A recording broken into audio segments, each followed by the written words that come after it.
Hey everybody, Carla here, and it is a little strange not to have to say the actual juice fast day, so we'll go with post juice fast transitional prep day. Let's go with that. Post juice fast transitional prep day. That works for me. That works for me. I really appreciate everybody reaching out and saying, "Hey, it's okay that you broke your fast. It's, you got to go with your gut and your transition." And I absolutely agree with that. The thing about me is that what happens when I get these bolts of intuition is that I immediately kind of go into freak out mode and think, really? That's not what I planned for, being the Virgo that I am. But quickly move into that mode where I am accepting of the fact that this is what has to happen for right now. So transition we do, and raw we are. The major concern that I had was not having a transition plan in place. There is a quote that says, "Any man can fast, but a wise man knows how to properly break a fast." And I remember it was years ago. Cedric the Entertainer was on Oprah, and Oprah had asked him about the fact that he had just had a colonic, and he was explaining how it was strange for him, but good to see all the stuff come out during the colonic process, but that afterwards he felt like, oh my God, this is so great because now I can go ahead and eat all the ribs and the steak that I want because now my stomach is all clear. I was like, what? Does that make sense? No, it does not make sense.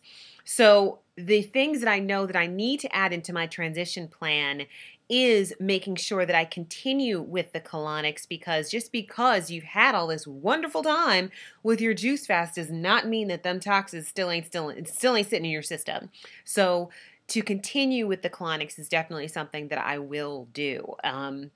I have said this before, and we haven't talked a whole lot about the booty. We've talked about how great my butt looks, but we haven't talked a whole lot about the toxin process and actually releasing those toxins from your system. During the transition phase, it is important to keep up that cleanse. At least that's so crucial. So I will do that.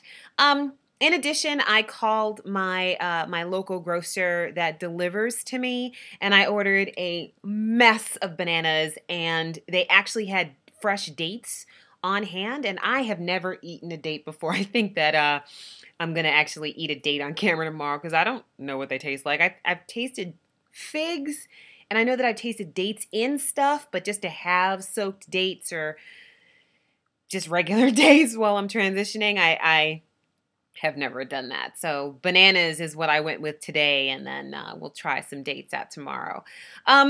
Feeling pretty good today. Feeling really good today, and excited about having a transition plan in place.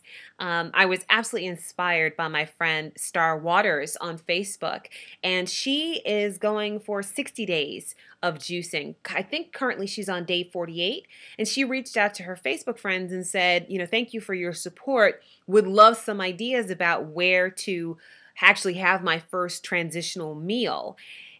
She's got this thing down. She's got a plan in place, and I love that.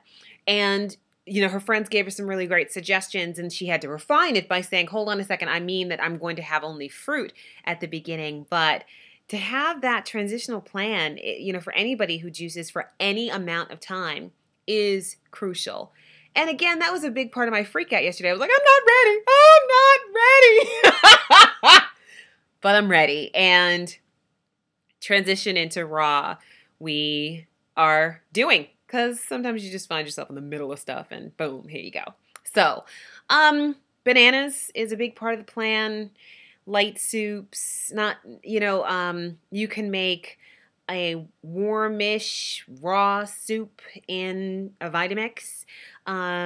Even cold soups. I got this really great recipe from a friend for cold red pepper and carrot something, I have to look it up, soup that I had actually in my freezer. So I just defrosted it, had a little bit of soup today, and I'm feeling good. Not only am I feeling good in the body, but I'm feeling good about my transition.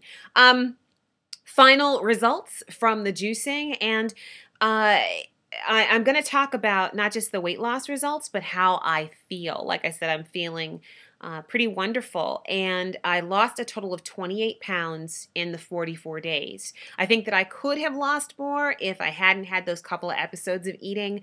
But am I upset about the 28 pounds? No. Well, the 28 pounds is awesome, and I feel really great. One of the ways that you definitely notice your weight loss is through your exercise clothes. And what I wear around my house every day when I'm, working is yoga pants. Now, my yoga pants are much looser. They're looser in the stomach. They're looser in the butt. My butt. No, we're not going to talk about that, but y'all know what I'm talking about. But they're looser in the thighs. They're looser all around. I'm going to have to get new t-shirts soon. I'm going to have to get, because, even this shirt that I'm wearing is big. And I started scouting, looking at some stuff on Victoria's Secret and Old Navy. And my mindset is different because I used to wear an extra large shirt or extra large pants, and now I don't have to wear an extra large anymore. I can go down to a large and, soon to be a medium. And it's all of those things that make you really think, hold on a second, this is a shift. It's not just a mind shift. It's a total physical, emotional, mental shift that you go through during juicing or when you decide to change your eating habits. It's huge. It's pretty huge. So these are all the things I'm thinking about today on Transition Day, and really preparing myself, my mind, and my body for being 100% raw. One other thing, and then we'll go.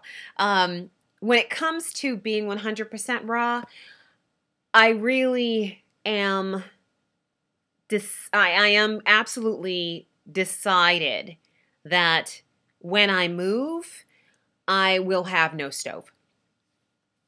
Big thing for me. I was watching a video from Freely, who is a raw food. I believe she's pretty much fruitarian. And she's got some videos on here, and she talked about this woman, Victoria Bachenko, who went as far as to rip the stove out of her kitchen when she decided to go raw. And when she said that, there was something in that absolutely resonated for me.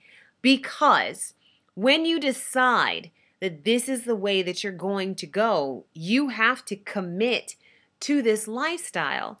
And for me, I've always been somebody who loved to cook. I've always been somebody who loved to cook for my friends and family. I used to have these huge dinner parties over my house and people coming over and eating food. Or when I was making a mess of food, I'd just call people and say, hey, I'm making dinner. You want to come over? And that's all lovely, but that's not who I am anymore. Now, I will have plenty of raw food in my house for people, but what is the point of this stove taking up all this space when I am not eating cooked food anymore? At least I won't make it in my home. Am I saying, I told my mother this and she was like, what? Does that mean that you'll never eat cooked food again? I don't think so. I really don't think so. And I was talking to another friend when I had my revelation. She said, well, it would be really great if you just kept the stove in your house. And in order to be inclusive of people, just make sure that, you don't use it. But if they want some hot tea or something, then, then they can make it in your home. And no, it's not about being inclusive. It's about being who I really am in my own home. And I don't even have the place yet. I'm scouting condos, looking at stuff, but I don't have this place yet. What I know is that when I do move, there will be no stove. There will be no microwave. And like I said, it's not about, I love my friends. I love my family and welcome them into my home. And where I move, because I'm moving back into the city, there'll be plenty of restaurants and Starbucks and all that kind of stuff around. So if you feel like you need some cooked food, then you can go and you can get some cooked food. You're just not going to make it in my house, because in my house I'm raw. And that right there, when I realized that that's how I felt about it, that's when I knew, yeah, you're raw. This is good for you. It's right for me. And I'm excited about that. So, no stoves in my future. I'm giddy about that. And looking real forward to moving my way gently through this next week, 7 full days of transition, and Tomorrow we will tackle dates. I'll see you then.